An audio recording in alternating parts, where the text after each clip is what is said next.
I just need to take you through some of the general policies which have come out of late. And can you link me up there? Thank you very much. As much as we are children of this world in the flesh and children of heaven in spirit, having the same Father, we find ourselves that we are still walking in a terrain that is governed by rules from this world. And you find that whether you like it or not, you still have to conform to those rules, because if you don't, you find yourself arrested in the flesh in your walk in this world. Talk to me about changing policy into a sermon. My goodness.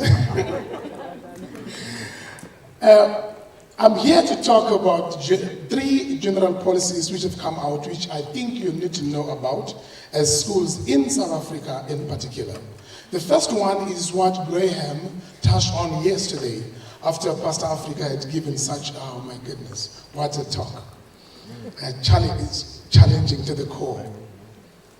The first policy that I want to talk about is IIAL, the Incremental Introduction of African Languages. The National Development Plan, page 471, states that since a few non-African South Africans speak any African language, a second challenge is to encourage those for whom an African language is not a mother tongue to develop at least a conversational competency in one of these languages. This will enrich the experience of the language learners. Both government and society should promote and celebrate this form of multilingualism. Knowing each other's languages can play a profound role in promoting understanding and developing social cohesion and nation building. So from that statement, therefore, the Education Department began to work on a policy which they've termed the Incremental Introduction of African Languages. Now, this year, the Department of Education, they released this policy to be implemented in all schools at grade 1 and grade 2 levels from January next year, 2019, okay? Government is urging all schools, including independent schools, to start now putting in place plans for the implementation of this policy in 2019. The IIAL is a priority program aimed at promoting some aspects of social cohesion, unity in our society, and reconciliation for nation building. While we as AEA, we support the implementation of the IIAL policy in all schools, we want to point out that so far it has been promulgated as a strategy rather than a mandatory policy. We know that government officials have moved around trying to say, you must, you must, you must. It's not mandatory. It's a strategy of government to try and build up that capacity. And therefore, we want to also just say to you that while we know that currently it's not compulsory, but one can foresee in future this becoming a mandatory policy. We can see that happening in 5 to 10 years' time. So to begin now to prepare for this, it would really assist you in getting ahead, so that when the time comes, if it comes at all, at least you have begun doing something about it. That is the first policy I wanted to just share with you. Number 2 is the vetting of staff, security clearance issue.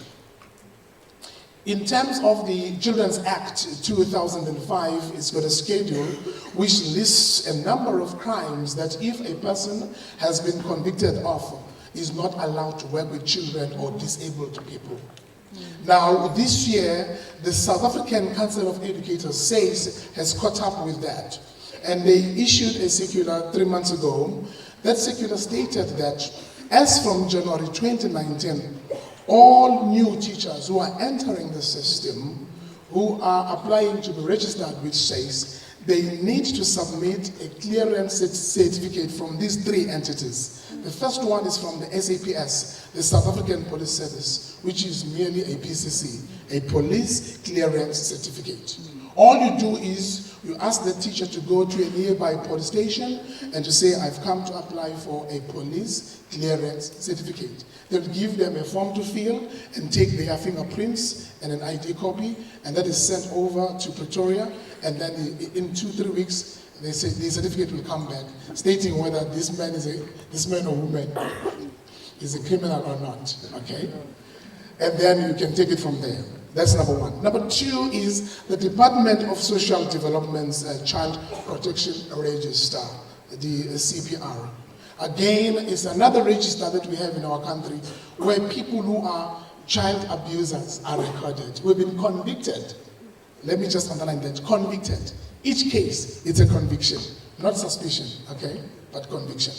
People who have been convicted of child abuse will appear in that register. And child abuse is not just things like pedophilia or whatever, but it's also to do with people who don't give their kids food, etc., and do many horrible things that people do.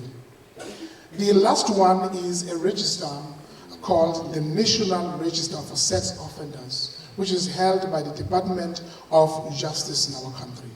Anyone in our country who has been convicted of a sex offense, their name will appear in that register. However, I must state that upon our investigation, Olani Majola in our office did some investigation and even spoke to that office. And they informed us that currently the register is not operational.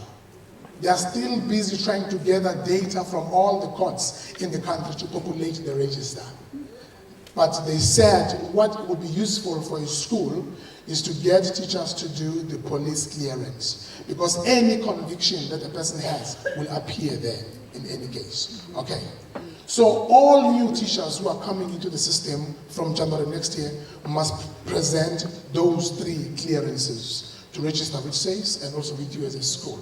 This is very important, because if a person in your school community abuses a child who does something of that nature, and it's discovered that this person was at one stage convicted of the same crime, but you as a principal did not do proper vetting, you can be held liable. That you exposed my child to a pedophilia, a pedophile, so to say.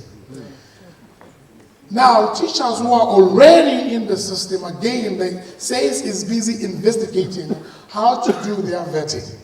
And they said they will announce in November this year what's going to happen with those who are already in the system. I'm wondering how many will pass this test.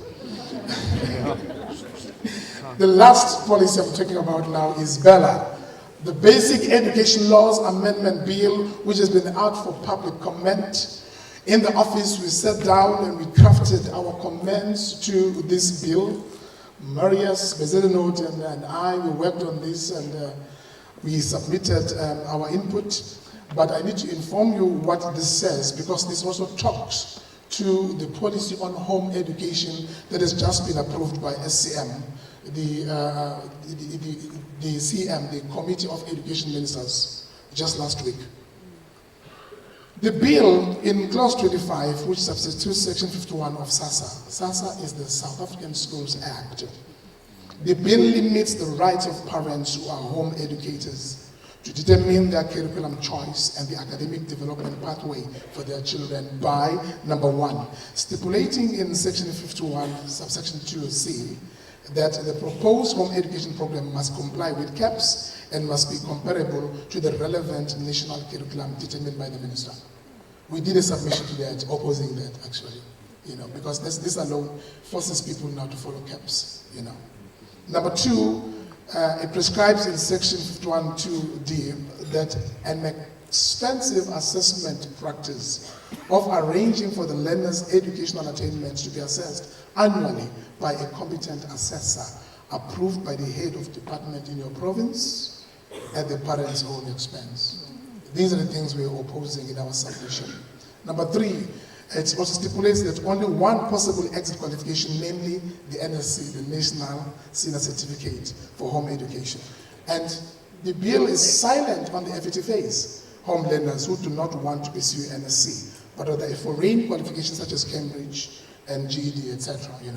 So these are the 3 points I thought are important for especially home educators to take note of. That the policy which has been approved also talks to this. We're still going to study it further, even though it's been approved by the Council of Education Minister, CEM. And we're looking into that and informing you accordingly in the weeks to come what is in that policy. Our AEE policy-wise unit will actually sort of be giving out a memo to the effect, just to inform you what the latest is on that. And with that, I want to thank you very much.